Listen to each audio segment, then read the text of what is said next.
부동산은 또 한번 말씀드리지만 오를 때가 있지만 내릴 때도 있고, 내릴 때에는 거침없이 그냥 내려가기 때문에 그때는 걷잡을 수 없는 손해를 볼 수 있다, 이런 생각을 가지시고, 수익형 부동산에 대해서는 매주 금요일 날 보러 와요 박미 연예계의 뒷담화가 시작됩니다.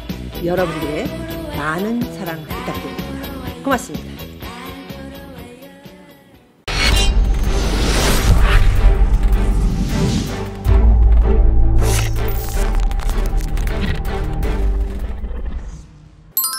강남구 아파트 30% 지방 자산가들이 샀다, 이런 내용의 기사를 보겠습니다. 똘똘한 한 채 쏠림 심화가 되고 있다. 이거는 뭐 수도 없이 여러분들이 읽고 그리고 복습해서 공부를 하고 있는 그런 내용이라 뭐 중요하다고 생각하지 않습니다. 지난달 양도세 중과 해피 매물 외지인들이 대거 사들여서 노원구, 구로, 강서구도 거래가 급증했다, 이런 내용입니다. 지방에선 전세에 살더라도 서울 아파트 사고 싶다라는 문의가 쏟아졌다고 하는데, 어찌됐든 지난달 서울 강남의 아파트 거래 3건 중 한 건은 서울의 외 지역 거주자가 매입한 것으로 나타났다고 합니다. 자금 여력이 있는 지방 자산가들이 지난달 쏟아낸 양도소득세 중과 회피 매물을 대거 사들인 것으로 분석된다, 이런 내용이고요. 전문가들은 정부의 규제 강화로 똘똘한 한 채를 선호하는 현상이 심해지고 있다, 이런 말을 하고 있습니다. 외지인이라는 건 지방에 있는 현찰, 캐시가 준비가 돼 있는 사람들이 결국 하도 서울의 집값이 오르고 또 돈을 벌 수 있다, 이런 생각을 갖고 현찰을 가지고 들어와서는 서울에 있는 집을 샀다라는 내용이고, 그 외에 제가 방송을 통해서 말씀드렸지만 집을 다세대를 가지고 있는 강남의 부모들 또는 마용성, 마포, 용산, 성동구, 네, 이 곳들이 이제 인기 지역으로 많은 매물이 팔렸다, 이렇게 여러분들은 신문을 통해서 보고 계신 것이죠. 26일 한국감정에 따르면 지난달 강남구 아파트를 구매한 서울외 지역 거주자 비율이 31.1%로 집계됐다. 쭉 내용을 뭐 길어서 쭉 읽어보면, 토지거래 허가제가 시행되자마자 아파트 시세가 오히려 2억에서 3억 올랐다. 종합부동산세 등 세금 인상을 감당할 수 없는 고령자들이 급매를 내놓는 사례가 있어서 자산가들이 매물을 나올 기다리고 있다. 그런데 왜 제 집은 안 팔릴까요? 이 기사를 어디서 어디까지 믿어야 될지 저는 조금 이해가 안 가는 지금 상황입니다. 말씀드린 것처럼 저는 항상 경험을 토대로 이야기를 하는 부동산 매수 매매자로서 현재 제가 3군데의 매물을 내놓은 상태입니다. 압구정, 청담, 유엔빌리지. 압구정동은 꽤나 오래됐지만 아예 보러 오는 사람도 없고 입질도 없다라는 거.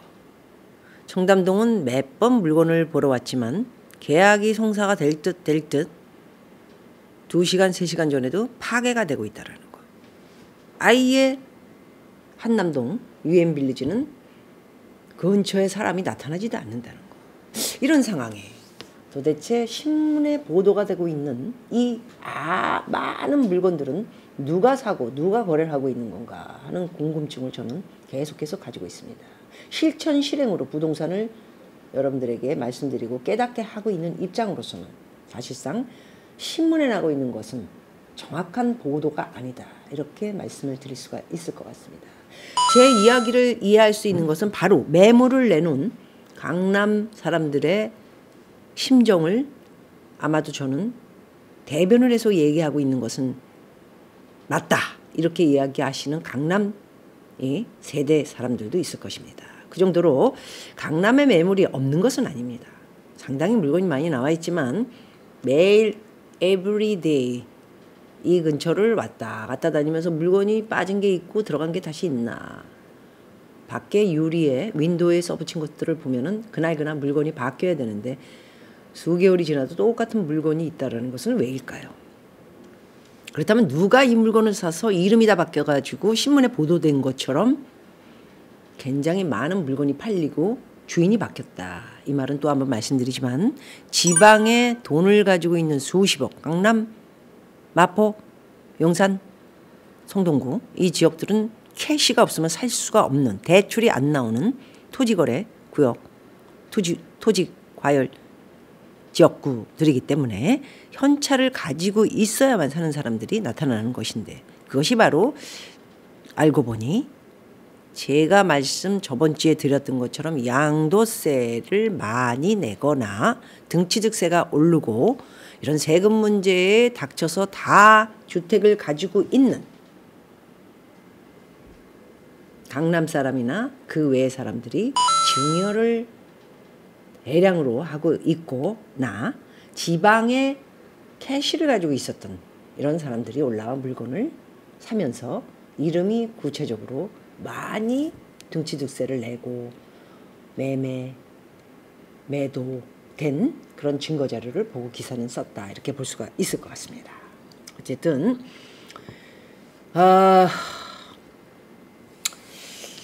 여러분들이 보시는 것과 같이 3억 2억 5천, 3억 5천이었던 집들이 최근에 한 4억 정도 이상 오른 것은 사실입니다. 이 분위기를 띄운 것은 전적으로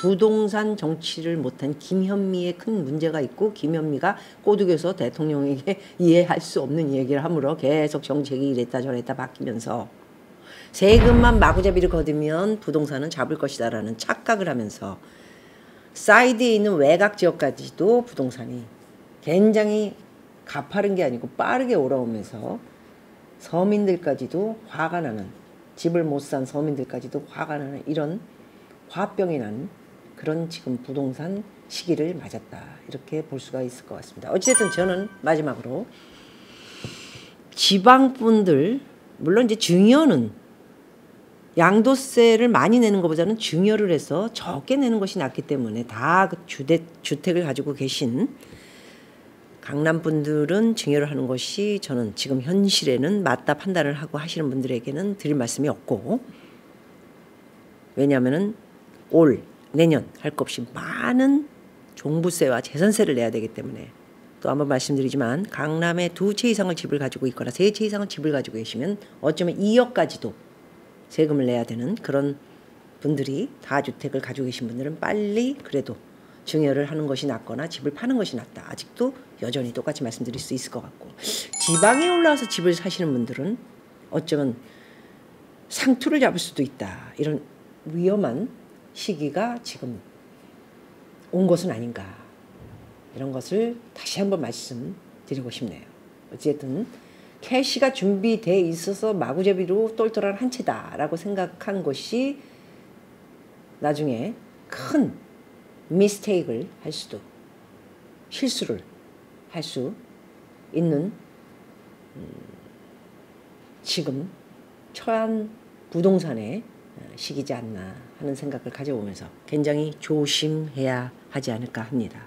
부동산은 또 한번 말씀드리지만 오를 때가 있지만 내릴 때도 있고, 내릴 때에는 거침없이 그냥 내려가기 때문에 그때는 걷잡을 수 없는 손해를 볼 수 있다, 이런 생각을 가지시고, 수익형 부동산에 대해서는 그래도 내가 부동산은 안 올라도 생활비는 떨어진다 하는 수익형 부동산은 뭐 괜찮다, 캐시로 사도. 그렇지만 무턱대가 아파트를 삼으로써 아파트 이미 오른 것을 사서 재건축 같은 경우에는 10년, 15년, 어쩌면 20년을 기다릴 수도 있는, 한없이 기다릴 수도 있는 그런 일을 저지르게 될 수도 있다라는 말씀을 드리고자 합니다.